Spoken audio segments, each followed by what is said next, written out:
Hello everyone, Assalamualaikum warahmatullahi wabarakatuh. How are you guys? And I hope you guys stay safe and stay healthy. And I would say thank you for you guys who has watched my video. And tonight or today I will explain my PowerPoint, and I hope you guys can enjoy my presentation session, and I hope I can deliver material with clearly for you guys, and you guys can understand what am I explain about this material.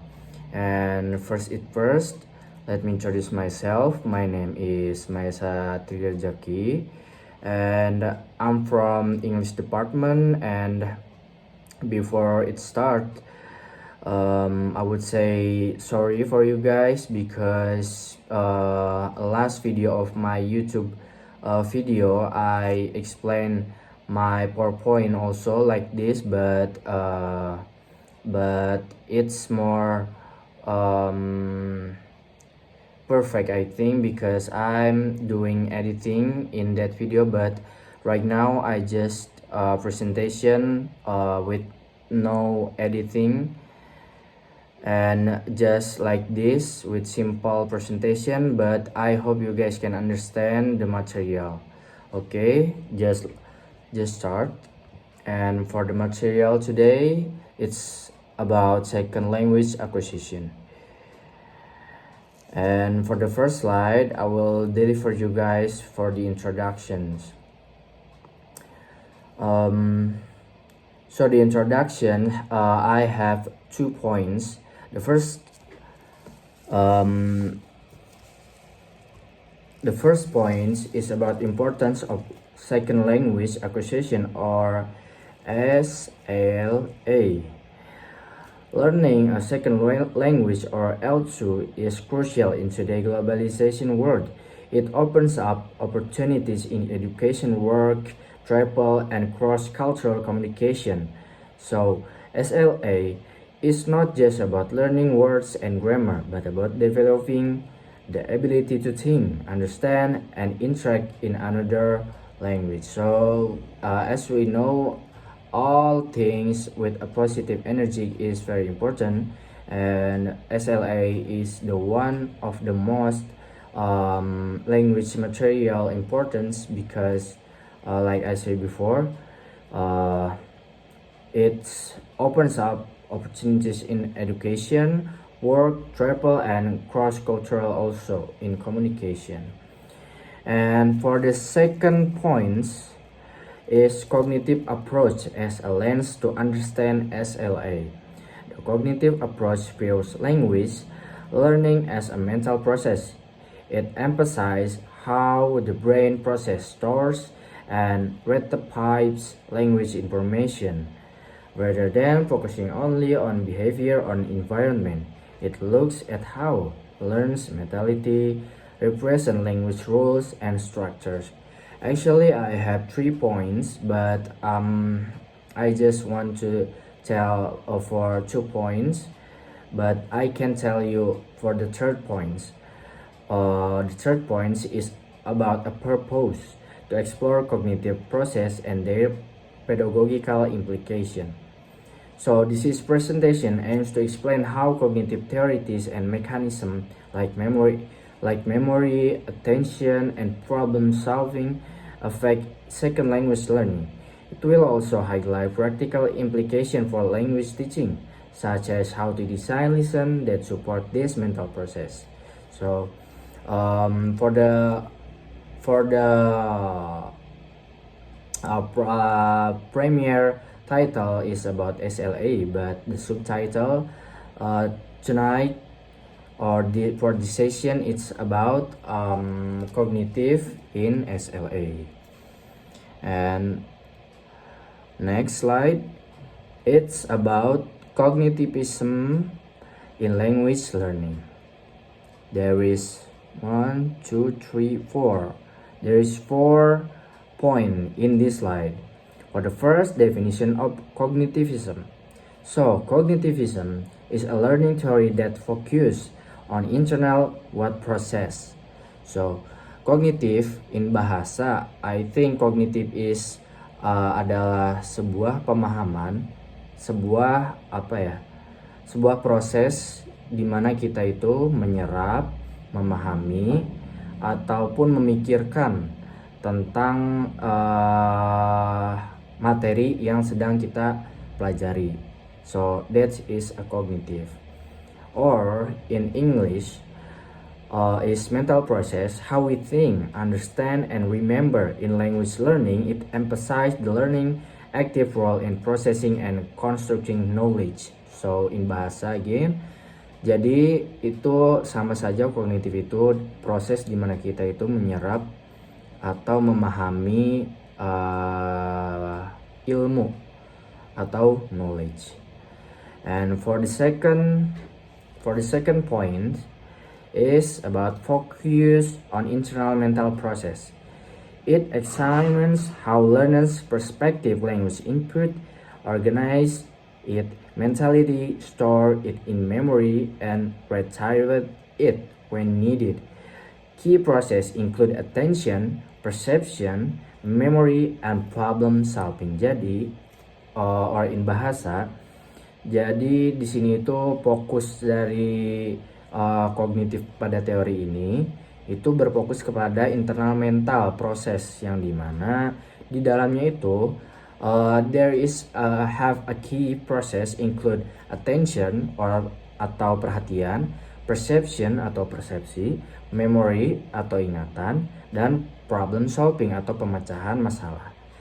Yang selanjutnya, for the next point is key theories.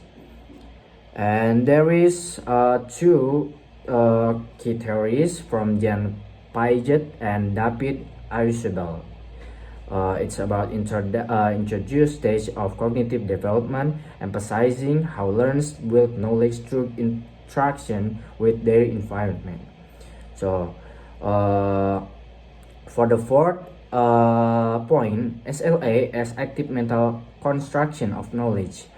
Learners actively analyze and make sense of the language input they receive. They form mental representation, rules, categories, patterns, and adjust them as they get more exposure or feedback. This approach highlights the importance of making language input comprehensibly and mentally engaging. Okay, and for the next slide, for the fifth slide, is about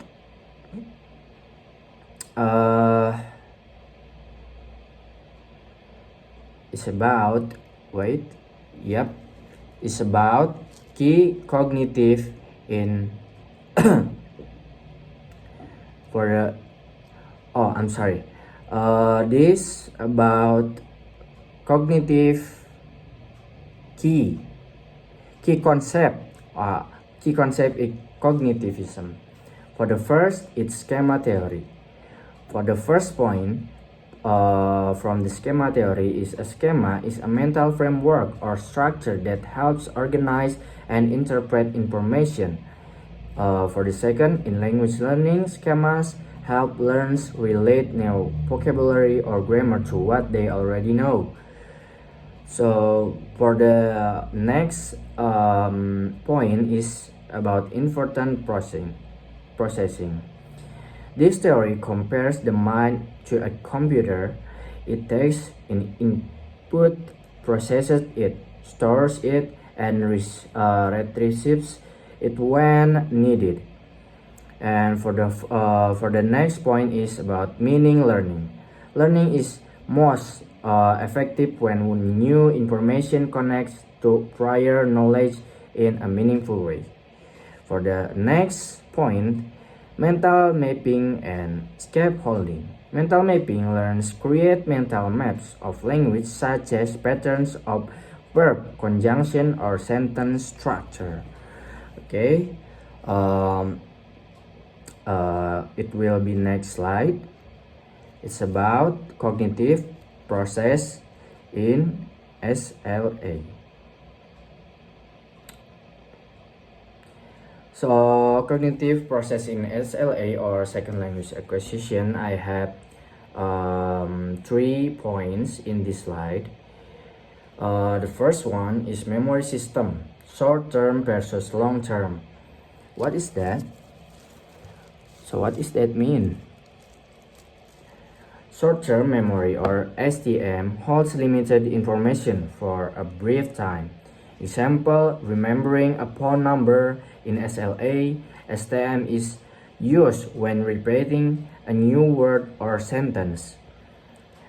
But for a long-term memory or LTM, stores information more permanently through practice and meaningful use. Grammar rules, vocabulary, and pronunciation patterns move to LTM through results and usage.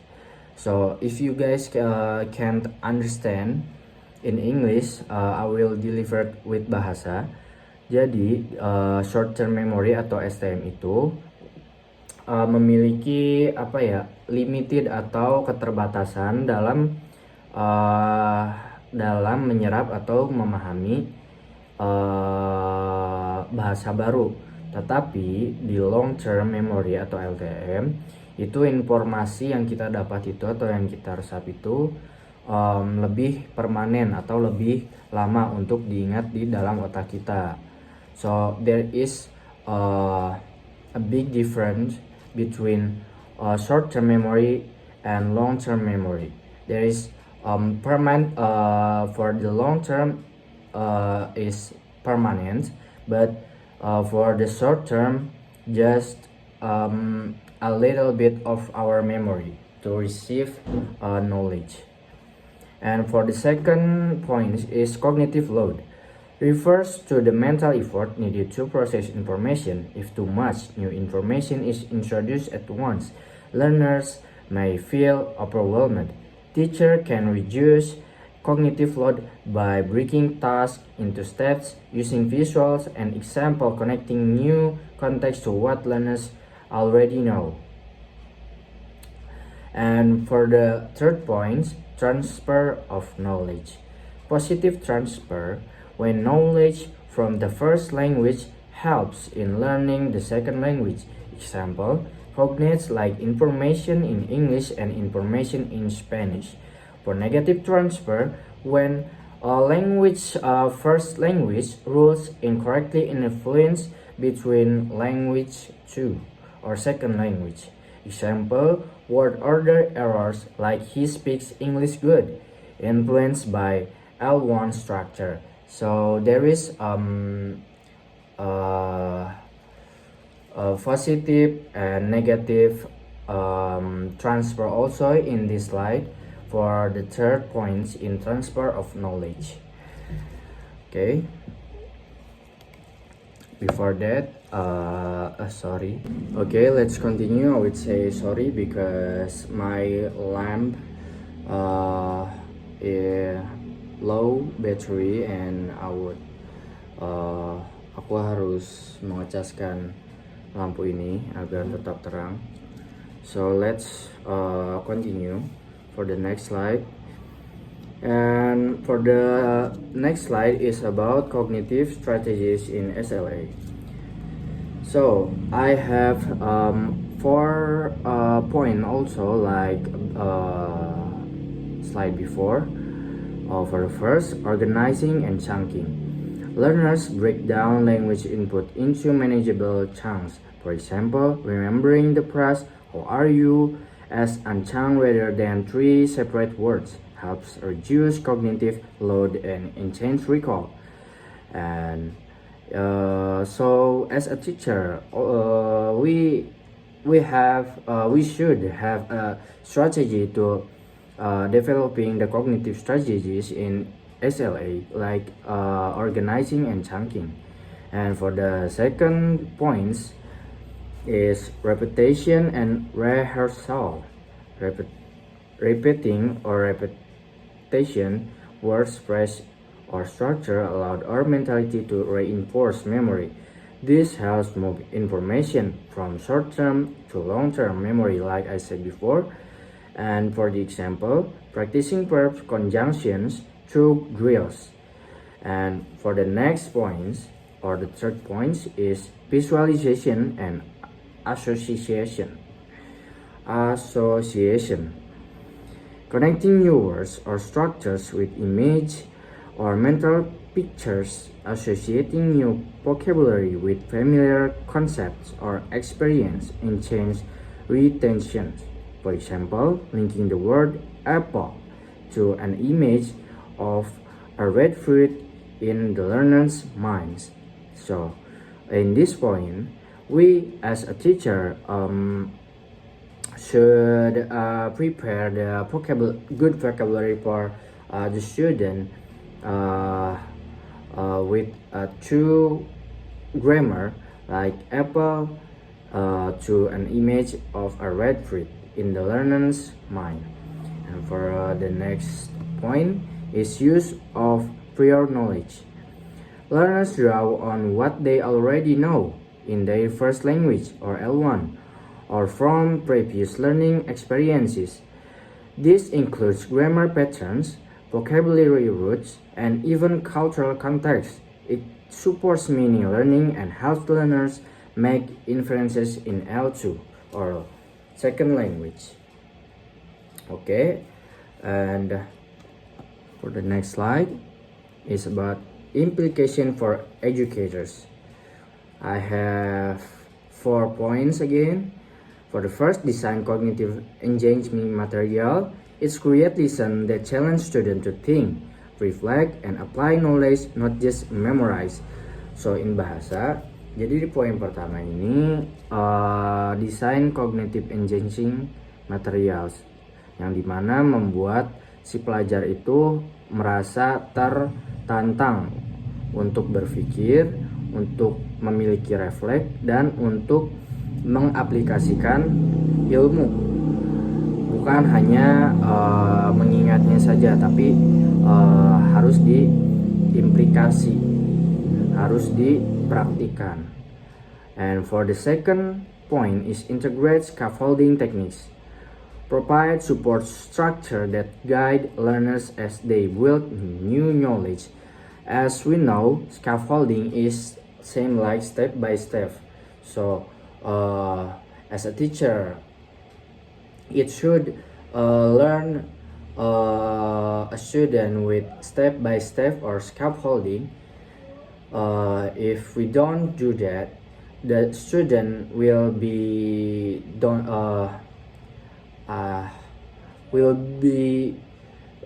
dizzy, I think, because I'm as a student, if a teacher just doing in bahasa itu, kalau gurunya hanya menjelaskan udah ke sini tapi tidak berurutan atau tidak terstruktur, maka si muridnya itu tidak akan mengerti apa yang dijelaskan oleh si gurunya, like that. And for the next point is emphasize active meaningful learning. Encourage students to relate new language input to their own. So this promote interaction of discussion to reinforce understanding activities like debates, storytelling, and simulation, not just practicing a simple lesson, but doing debates, storytelling, or simulations. It's more effective for understanding the materials for the student. And for the next, encourage reflection and strategy use. Teach students to think about how they learn, help them identify and apply cognitive strategies. For example, summarizing, predicting, self-resting, and I think it should be have tactics or tools like learning journals, checklists, or think aloud session to foster metacognition, I think. And for the next slide is conclusion. Okay, for the conclusion, I have 3 points. So SLA is a dynamic cognitive process. And for the definition, learning a second language goes beyond imitation or habit information. It involves activities mental engagement, like I said before, is processing, organizing, storing, and using new information. And for the second point is understanding cognitive mechanism, engaging teaching. Awareness of how memory, attention, and transfer work helps educators design more effective lesson. And for the third point is effective learning blends strategy, environment, and individual difference. No single method works for all learners. Cognitive strategies should be tailored. And I would say it's important, like I said before in first slide, because no single method works for all learners. Cognitive strategies should be tailored. A supportive learning environment combined with strategic learning and attention to individual needs like motivation and prior knowledge. So, and you guys, I think that's all for the conclusion, and maybe I will with the second conclusion from this PowerPoint.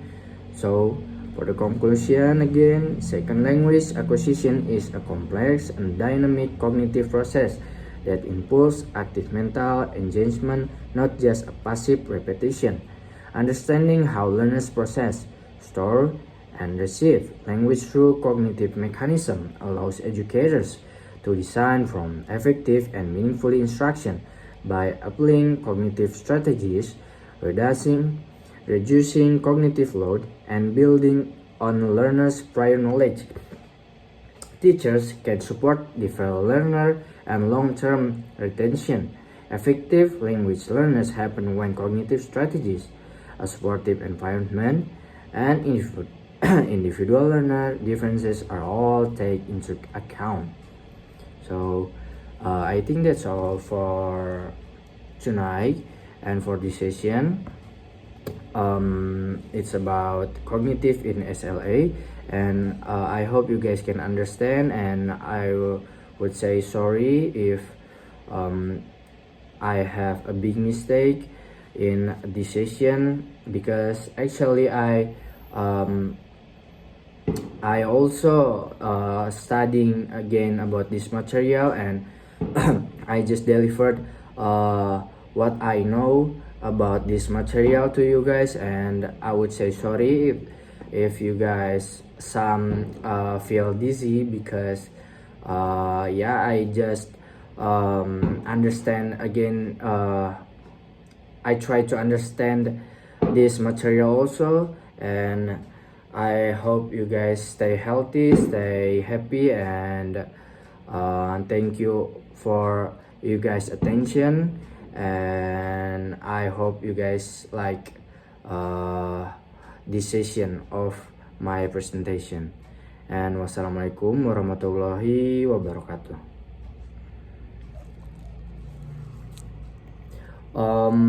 Before that, for my lecture, I will put link of this video on my YouTube video in this slide, and bye bye.